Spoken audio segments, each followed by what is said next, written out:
Hello! আমি Aparna YouTube চ্যানেলে তোমাদের অনেক স্বাগত, ভালোবাসা। তো দেখো রথযাত্রা দিয়ে আজকে ভিডিওটা স্টার্ট করলাম। তো রথযাত্রা তো আমাদের জীবনে প্রত্যেকদিন আসবে না, দর্শনও করতে পারবো না। তো ভগবান যখন সেই সুযোগটা দিয়েছে, আমি চাইলাম তোমাদের সঙ্গে সেই সুযোগটাও শেয়ার করতে। আর প্রচুর খাওয়া দাওয়া করেছিলাম। আর রথযাত্রার দিন আমি নিরামিষ খাওয়ার চেষ্টা করি। তো এই যে দেখো, পাঁশকুড়া খেয়েছি, ভেলপুরি খেয়েছি, পাঁপড় ভাজা খেয়েছি, ফুচকা খেয়েছি, এই আর কি। তবে হ্যাঁ, জিলিপিটা মিস ছিল, তো সেটা আর খাওয়া হয়নি। আর জানো তো, এই যে পাঁপড় ভাজা খাওয়া দাওয়া করে বাড়ি চলে এসেছি। আর বাড়িতে যে নিয়ে এসেছি এই ব্লু হ্যাভেনের একটা nail polish, sea green colour, আর এই শ্রাবণ মাসের স্পেশাল কাচের চুড়ি। কিছুটা মেয়ের জন্যে, কিছুটা আমার জন্যে। তো মেয়ের জন্য এক সাইজ ছোটো, আমার জন্য এক সাইজ বড়।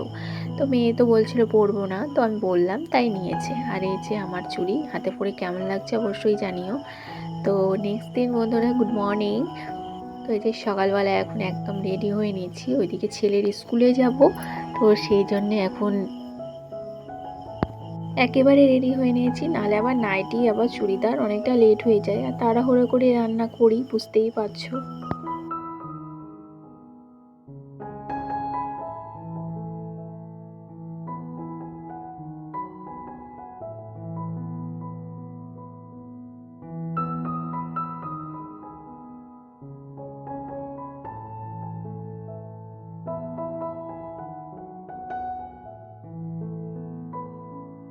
আর বন্ধুরা জানো তো, আজকে শনিবারের দিন নিরামিষ খাওয়ার চেষ্টা করি। ভুল করে যে মসুর ডালটা নিয়ে নিয়েছি, এবার কিছু করার নাই। যখন নিয়ে নিয়েছিলাম তখনও মনে পড়েনি, যখন জল ঢেলে ধুচ্ছিলাম তখন মনে পড়েছে যে আজকে শনিবার। এবার জল যেহেতু ঢালা হয়ে গেছে, এবার কি আর করা যাবে, রান্না তো করে নিতে হবে। তো সেই মতো করে নিচ্ছি। আর এতে গরম জল দিয়ে দিয়েছি। গরম জল দিলে না খুব সুন্দর সেদ্ধ হয়। আর আমি ট্যাপের জল ইউজ করি যখন রান্না করি। ওই যে ট্যাপের জলগুলো দিয়েছে সরকারি, ঠিক সেরম। তো এদিকে ভাতটা হতে থাক। আর এই যে ভাতে ঢাকনা দেওয়ার পরে আবার না ঢাকনা খুলে নিয়েছি, নিয়ে এর মধ্যে সোয়াবিন সেদ্ধ দিয়ে দিলাম। আর তারপরে এদিকে সাজনে শাক রান্না করে নিচ্ছি। তো তারপরে জানো তো, রান্নাবান্নার কিছু শেয়ার করতে পারিনি, একদম ভুলে গেছিলাম। আর তাড়াহুড়ো করে চটপট রান্না করেছি, দুই দিকে দুটো কড়াই বসিয়ে। তো সেই জন্য আর কি তোমাদের রান্নাগুলো একদম শেয়ার করতে পারিনি। তো যাই হোক, কি আর করা যাবে। তো এখন ঘরের কাজগুলো করে নিচ্ছি। তো কিছুদিন যাবৎ ভাবছি কৌটোগুলো একটু মুছবো, তো মোছা হয়ে উঠে না। ও আমি এটা না প্রতিনিয়ত না করলেও 2-3 দিন অন্তর অন্তর এরকম করে মুছে নিই, তাহলে খুব একটা চ্যাটচেটে ভাব হয় না। জানো তো, গ্যাসের রান্না কি চ্যাটচেটে হয়ে যায়। তো সেই জন্যে একটু মানে তড়িঘড়ি বলতে পারো ক্লিনিং রাখা।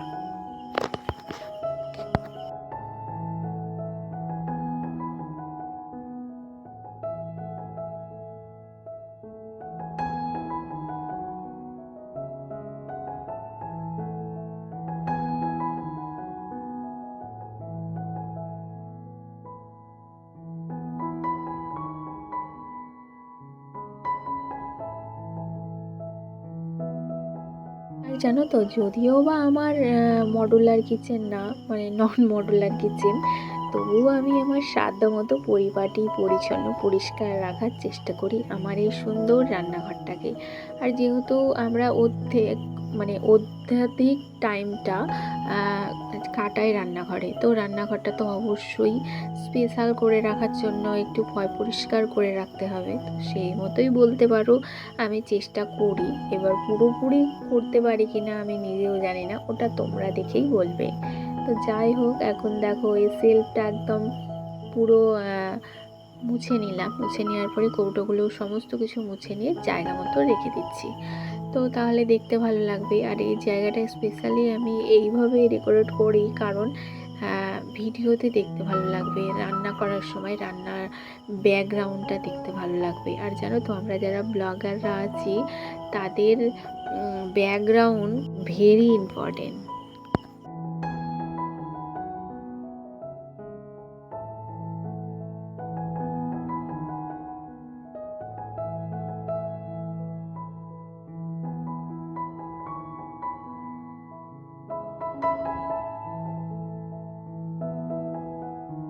বন্ধুরা, তোমরা জানো কি আমরা নারীরা দু হাতে দশভুজা। তো সেই মতো ওইদিকে ক্লিনিং করছি, করতে করতে জানালাটাও ক্লিনিং করে নিলাম। আবার এই সাইডে দেখতেই পাচ্ছ একদম পুরো রান্নাঘর ক্লিনিং করে না এখন চলে এসেছি বেডরুম। এখন জানো তো কখন সন্ধেবেলা, মানে সন্ধে দেওয়া হয়ে গেছে। তারপরে ভাবলাম যে এই কাজগুলো তো করা হয়নি, আর অবশ্যই শোয়ার আগে বিছানাটা আমি ঝেড়ে নিই বিকেলে, তাতে সুবিধা হয়। বিকেলে করে নিলে কাজটাও হয়ে যায়, তোমাদের দেখানোও হয়ে যায়, আবার রাত্রেবেলার বিছানা ঝাড়ার কাজটাও থাকে না, মানে সব দিকে পরিপাটি থাকে। তো বিকেলবেলা একটু গিয়েছিলাম, ওই যে অন্নপূর্ণা যোজনার জন্যে নাম এসছে, এবার ডকুমেন্ট লাগবে, প্রায় দিনই লাগতেই আছে, তো সেই জন্য গিয়েছিলাম। গিয়ে এসে একদম সন্ধ্যা লেগে গেল। কিছু করার নেই, কাজগুলো আমাকে করতেও হবে, একদম করতে হবে। এবার না করলে না হয় করতাম না, কিন্তু করতে যেহেতু হবে তো ভিডিও করতে আপত্তি কোথায়। তো বলতে পারো এসে যে ঘর ক্লিনিং, আবার তার মধ্যেখানে আবার রাত্রের রান্নার আয়োজন, মানে অনেকটাই চাপ ছিল। তো সেই চাপটাকে দূরে রেখে যে কাজটা আমাকে করতে হবে করে নেওয়া ভালো। তো সেই মতোই বলতে পারো আমি কাজগুলো একদম করে নেওয়ার চেষ্টা করেছি।